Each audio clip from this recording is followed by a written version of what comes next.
All right, hello, this is Mike with the NetPicks Inner Circle. In this video, I'm going to walk you through our options trade of the week, which is going to be on XLE. XLE is one of the energy ETFs that we like to track as part of our options program.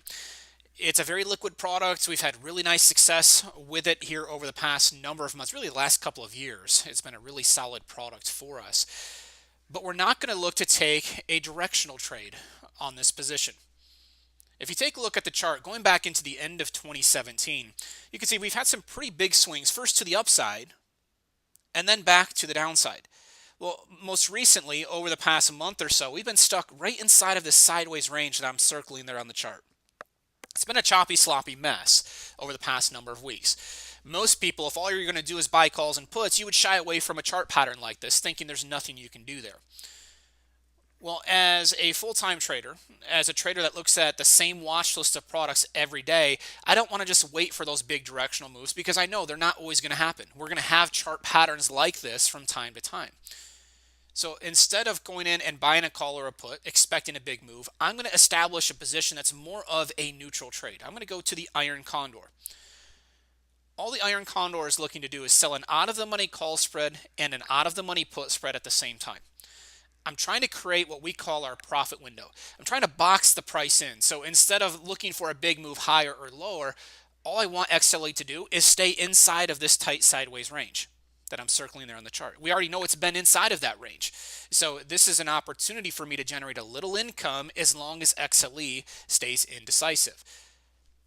A lot of times people get intimidated by the Iron Condor because there's two different spreads being used at the same time. Which you'll see in just a moment, it's actually a very safe position. If all you do is take this trade with one Iron Condor or one spread, you're talking about less than $100 of capital per spread. So it's a very manageable trade regardless of your account size. Sure, you can put it on multiple times and have larger risk, but there's a lot of flexibility here to play around with position size and make sure you're in a trade that you're comfortable with. So based on my neutral outlook for XLE, let's jump over to the trade page and let's piece this thing together. Let me shrink this down here just for a moment. I first want to point your attention to the IV percentile down at the bottom and the option statistics box. Notice the IV percentile is at 55. What that number is looking at is the implied volatility being used in the XLE options over the past year.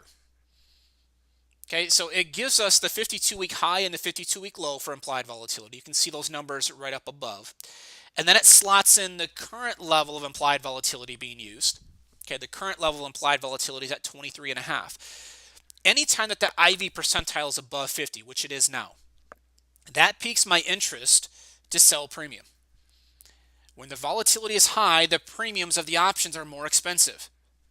That allows me to collect more premium, create a wider profit window on our Iron Condor, which is also going to give us a better risk to reward scenario. It's going to give us a better profile on the trade. So I was intrigued by the volatility.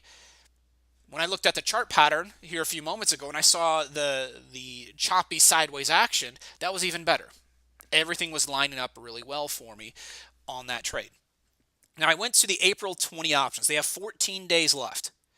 So there's not a ton of time left here. I'm banking on the bigger volatility, the bigger time decay, the closer we get to expiration. So with 14 days left, every day that I hold this position and price action stays inside of our profit window, we're going to make a considerable amount of profit. That's the good news. On the flip side, there's also more gamma risk here. When I say gamma risk, I'm talking about how quickly the options are going to change in value based on every $1 move in the price of the stock.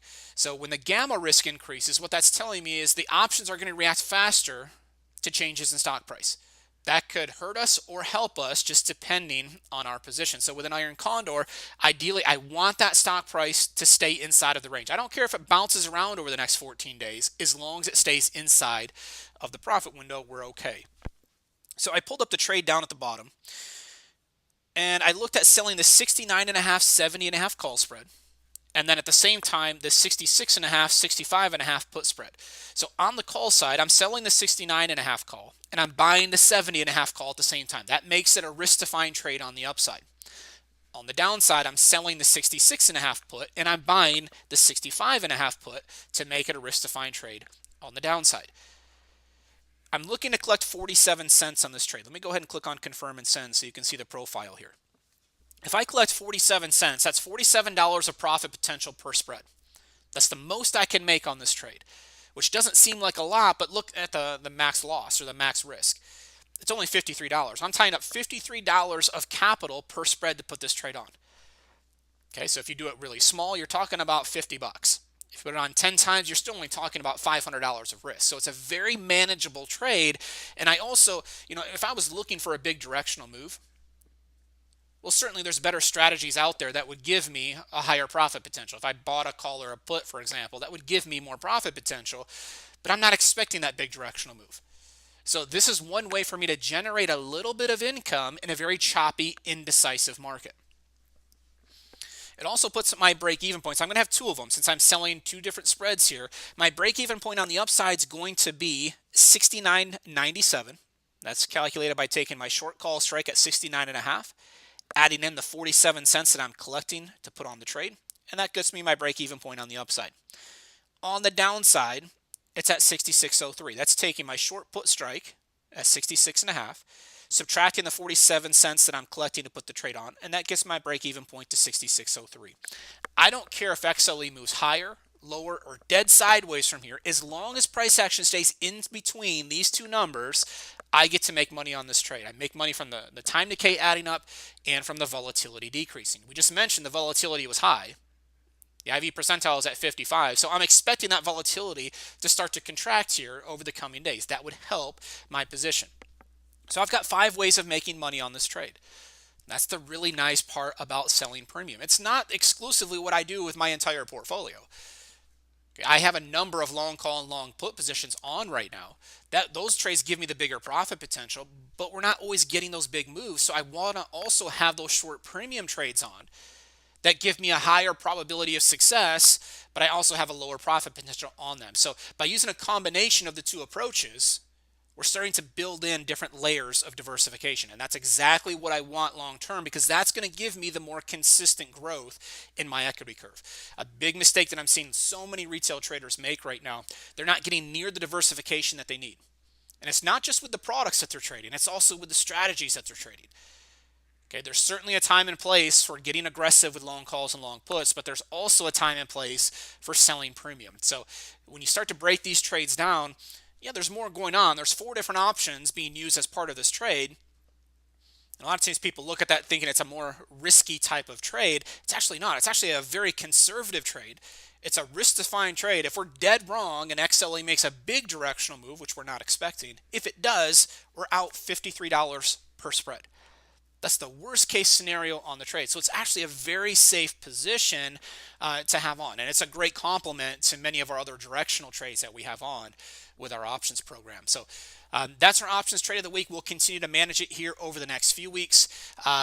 See what happens, see what price action ends up doing. I fully expect with the crazy movement that we've had in the overall equity market, I would expect over the next week or two that we start to get some type of consolidation to kick in. Fully expecting that to happen here sooner rather than later. And that would really help us out with the Iron Condors that we have on. As always, if you have any questions on this trade, feel free to post a comment here on the video or send me an email directly. Mike@netpicks.com is my email address. All right, so we'll track this trade going into next week. I'll be back next week and update all of our open positions. We'll talk to you then.